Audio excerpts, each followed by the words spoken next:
Hi, I'm Tillema from TWTG and welcome at my talk today about industrial IoT sensors in practice.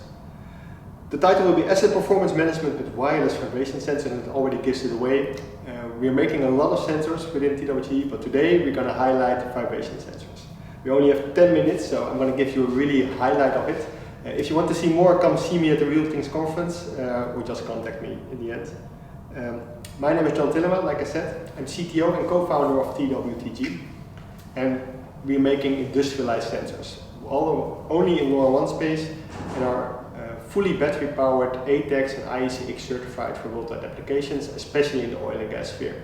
We make valve sensors, vibration sensors, but also temperature monitoring, all kinds of solutions. But like I said, today it's Vibration Day. And in this industrial sphere, we see a lot of things happening. Of course, industrial applications are not new, and oil and gas monitoring is also not new. But what we see that new is that there is a lot of new technology coming up. And while oil and gas industry might not be the fastest to pick those things up for obvious reasons, if we look at spheres like smart cities, industrial IoT or IoT in general has been around for a couple of years. We see quite some good use cases floating around. And I think LoRaWAN is one of those enablers. But it can help an industrial site as well in order to monitor a lot of things that go either unmonitored right now or are monitored with intervals and go to continuous monitoring. And I think that's where we see a lot of added benefit. And like I said, why now? Well, LoRaWAN is a really big enabler of that. It's a nice technology that helps us get data remotely against really low cost. And I mean low cost in both proprietary protocols, but also low cost in energy costs. So that means that we can make battery devices that can last for 10 years. The infrastructure is pretty cheap because you don't need a lot of gateways, you don't need big wiring. It's basically a really nice and low barrier to entry for this kind of industrial applications. And of course you have to use it for purpose. We're not proposing that we're going to use LoRaWAN for remote controlling or switching on and off from motors or anything else. But if we use it for the right way to gather data, LoRaWAN can be an enormous new revolution for this type of markets. And collecting data is what we try to do. Not by itself, it's not the end goal, but if you use the data again to change business processes or rules on those terminals or refineries, things can really change. It can become a safer workplace, it can be more efficient, and what we're going to talk about, we can reduce unexpected downtime just by doing predictive maintenance and know what's happening on your terminal. In order to do so, we need people on those terminals, and today I'm happy to introduce to you Leo. Leo is a senior rotating engineer at Shell Pernis. Shell Pernis is one of the biggest European refineries. And as a senior rotating engineer, he and his team are responsible for everything that rotates, from pumps to motors.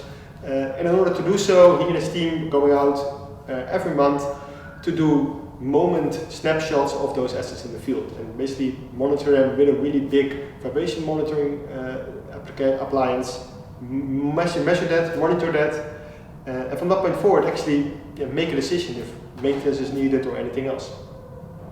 But that's just once a month, and sometimes something happens in between those months. And that's why we convinced Leo and his team to try something continuous. Of course, that was not easy. The industry has a lot of regulations, safety regulations, optimization to be done, and those terminals are not playgrounds. They are not open for newcomers or anybody else, and for really good reasons. It's a really dangerous environment if you don't know what you're doing.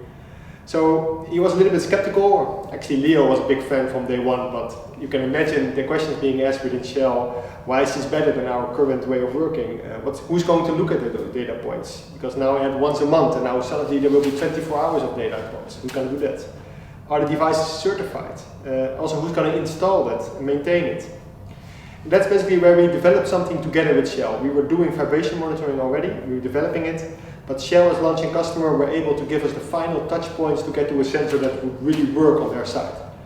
The vibration sensor consists of two items. The sensor itself, which is on a cable, so you can mount it really specifically, and the LoRaWAN transmitter. The transmitter works for 10 years, is fully certified, and the sensor has a really extended frequency range and works in 3 axes. The extended frequency range helps really to detect high frequency, maybe issues with lubrication all the way to misalignments and almost rocking that you can visually maybe even see that something might be off. In order to do so, Shell actually helped us and say, well, let's go and pilot these devices. Of course, they first need to be developed, tested in a lab environment, but after they were certified, the first test was 100 devices for 6 months at Shell Paris. And basically that was a shutdown period. We were locked out. Shell did it all by themselves because they were heavily compared with their normal operation. So a handheld device going into the field, hold the sensor on the same level, but then together with our sensor and see if the results were the same. And yes, they were.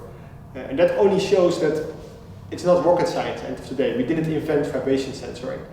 What we've shown is that we can make it reliable, continuous monitoring and battery powered in this environment for a really financial, attractive way. Which is basically everything that there is for them to want a sensor like this.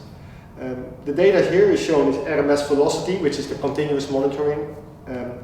The data from our vibration sensor actually expanding in that direction, where we can even do full spectrum analytics FFT, where we cut those data sets up over multiple LoRa messages in order to have a full spectrum remote analytics, which is way too much to go into deep today, but I think it just shows that there is so much more able to do with LoRaWAN sensors than people think at first glance. And at the end of the day, it brought benefits. Accuracy, it helped them get insight in the operational health of the device. They had data-driven decision-making processes. Predictive maintenance was really nice. They're able to predict when a device goes into scheduled maintenance instead of just doing it every 6 months, keeping it really high in cost. But bottom line, what really matters at Shell and other of this type of clients is safety. Sending somebody into the field in a dangerous environment, just to take a measurement from a control perspective is always a risk. If we can reduce those risks just by having continuous monitoring and don't send that people out, but also if there is something wrong, you know it immediately, you don't see it once a month, it really helps to get to a zero incident site. And I think that's one of the main reasons why, in the end, Shell decided with us to roll out Shell Paris.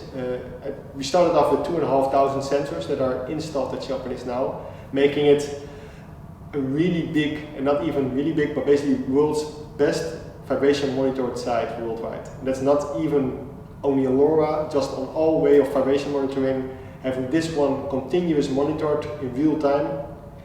And so to say, it's only the beginning. Together with Shell, we're now making international plans. So you can imagine that working with a really big client of us, but together with we as a scale-up trying to work together was quite challenging. But it also shown that really big corporates are open for this type of things. They are open for innovative new solutions as long as it works and it proves really new business benefits and it's not only a gimmick. And I think together with Shell we've proven that the vibration monitoring helped them create those benefits in the real world, which in the end resulted in a big rollout and making their site smarter and better. So this was in overview our small talk about vibration sensoring. If you want to know more in detail, come see me. We do a full talk on the conference.